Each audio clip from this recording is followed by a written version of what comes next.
Welcome to new video. इस video के अंदर हम लोग जो नेक्स्ट है हमारा टॉपिक वो है थ्रेड कैंसिलेशन के बारे में पढ़ेंगे कि यानी कि आपने ये बनाने वाला चल रहा है, आपने एक थ्रेड बनाया, ये आपका थ्रेड काम कर रहा है और आपने जब इसने अपनी जो एग्जीक्यूशन कॉल की देन आपने उसे कैंसिल की कॉल दे दी कि भाई इसको कैंसिल कर दो, मैंने इसको नहीं करना। या फिर आपने कोई लूप चलाया, फॉर लूप, कि अगर तो ये वाला काम हो तो फिर इस थ्रेड को चलाओ, देन अगर ये काम ना हो, ये काम ऐसे ना हो या वैसे हो, या कोई और कंडीशन आपकी आ जाए कि जब i = 4 हो जाए तो आप इस थ्रेड को कैंसिल कर दो, इस तरह का सीन हो, तो उसके लिए क्या सीन है।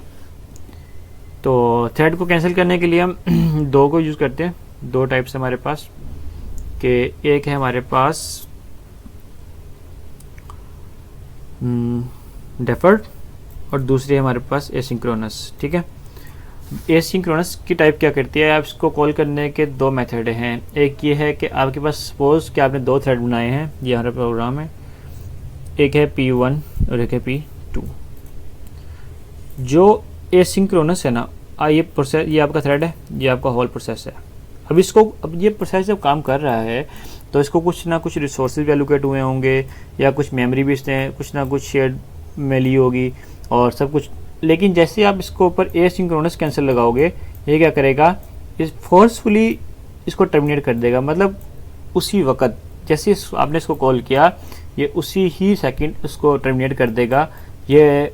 और इसका मतलब फिर आपकी जो स्टेट है वो एक अनकॉन्शियस हो जाएगी कि रिसोर्सेज भी आपको किसी तरह मैनेज नहीं हो सकेंगे और प्रोसेस आपका थ्रेड बीच में रह जाएगा, तो वो सीन करेगा। लेकिन जो आपके पास होता है डेफर्ड क्या करता है कि जो आपने इसको कॉल किया तो जिस प्रोसेस पे आपने इसे कॉल किया या जिस थ्रेड पे आपने इसे कॉल किया, वो जो उसने अपनी एग्जीक्यूशन ऑन की हुई है, वो पहले अपनी एग्जीक्यूशन कंप्लीट करेगा, अपने रिसोर्सेज को मैनेज करेगा और देन वो अपनी कैंसिलेशन पॉइंट पे जाएगा। यानी कि जैसे ही उसको कैंसिलेशन पॉइंट जब मिलेगा वो तब जाके कैंसिल होगा, इमीडिएटली कैंसिल नहीं होगा। पहले अपने यानी कि अपने टास्क को कम्प्लीटली फुल करेगा, कंप्लीट करेगा। तो इसमें हमारे पास दो थ्रेड हैं, P1 और PID2।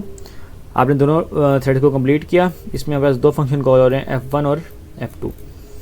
आप इसको भी कैंसिल करते हैं और F2 को भी कैंसिल करते हैं। तो अब दोनों को अगर हम डिफरेंट वे में कैंसिल करें तो ऐसे होता है कि अभी आपके पास F1 फंक्शन में देखिए, आपने एक सिर्फ उसको बताया P थ्रेड को अपनी जो कैंसिल स्टेट है वो बताई है कि कैंसिल टाइप वो आपकी है सिंक्रोनस, आपने उसे बताया, और दूसरा पॉइंटर आपने दिया उसे नल, और आपका ये प्रोसेस ख़त्म हो जाएगा, कैंसिल हो जाएगा। अब F2 में क्या डिफरेंस है, आप देखें कि F2 के अंदर आपने डेफर्ड के अंदर आपको पहले जो उसकी स्टेट होती है उसको इनेबल करना पड़ता है कि जो कैंसिल की स्टेट है पहले मैं उसको इनेबल करूँ ताकि उसको अपने इस प्रोसेस को कंप्लीट करने का टाइम मिल जाए, तो कैंसिलेशन टाइम तक पहुँच जाए कि जब उसको वो कैंसिल की स्टेट मिले वो तभी कैंसिल हो, और देन आपने इस प्रोसेस को चलाते हो डेफर्ड वाले कैंसिल की स्टेटमेंट को। पहले आप उससे क्या कहते हो कि उसकी जो कैंसिल की स्टेट है उसको सेट कर दो इनेबल के ऊपर, यानी इनेबल कर दो पहले उसकी स्टेट, ताकि वो प्रोसेस जिसके अंदर एग्जीक्यूट अभी हो रहा है पहले वो अपना एग्जीक्यूशन कंप्लीट कर ले और देन आप उसको कैंसिल करो। तो ये डिफरेंस है दोनों के अंदर। और देन आप इसके साथ इसके बाद ये चीज़ जो सी कैंसिल हो जाएगी। इसके बाद आप इस एग्जीक्यूशन के बाद जब ये लूप ख़त्म हो जाएगा देन आपको कहोगे कि टेस्ट कैंसिल कर दो।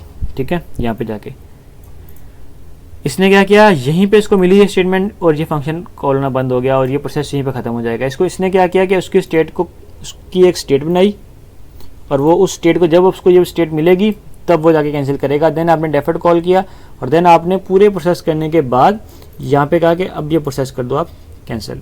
ठीक है, तो उसके बाद आप इसको इस तरह ही डिस्ट्रॉय वगैरह। अच्छा खैर, हाँ, द नेक्स्ट थिंग, अभी ये स्टैक साइज़, ये इंपॉर्टेंट है इसके अंदर, क्योंकि अभी आपने देखा था कि शुरू में हम जब पिछली वीडियो में हम एक टास्क कर रहे थे उसमें हमने इस कहा था कि जो सेकंड हमारे पास होता है ना, ये चीज़ क्रिएशन के अंदर जो सेकंड आर्गूमेंट होता है, हमने कहा था वो होता है स्टैक साइज, और इसमें पढ़ा होगा अभी हमारे पास। ओके, नहीं पढ़ा, ये रहा, यानी कहा था स्टैक साइज। ओके, तो अब स्टैक साइज को हमने अगर चेंज करना है तो बाय डिफ़ॉल्ट जो स्टैक साइज होता है ना वो होता है हमारे पास 8 MB। तो ये ओके, अब हमने चेंज करना है अपने स्टैक साइज को, तो हम क्या करेंगे, हमारे पास एक तो आ गया थ्रेड, ये हमारे पास थ्रेड है और एक आ गया स्टैक साइज डॉट टी के नाम से हमने स्टैक साइज ले लिया, और एक हमने बना लिया एट्रीब्यूट जिसके ज़रिए हम लोग अपने साइज़ को चेंज करेंगे, ठीक है। तो अब आपने पी थ्रेड एट्रीब्यूट को इनिशिएट किया, ये चल पड़ा। देन आपने क्या किया, अब आपके पास जो ऑलरेडी पहले स्टैक साइज़ है आपने उसको प्रिंट करवा लिया। उसके लिए आपने कौन सा फंक्शन कॉल किया कि गेट स्टैक साइज़। इसके अंदर आपके पास ये वाली वैल्यू आ गई, इसके अंदर के जो आपके पास पहले ही आपके एट्रीब्यूट का जो या फिर थ्रेड्स का जो स्टैक साइज चल रहा है जो बाय डिफ़ॉल्ट होता है वो आ जाएगी, ठीक है।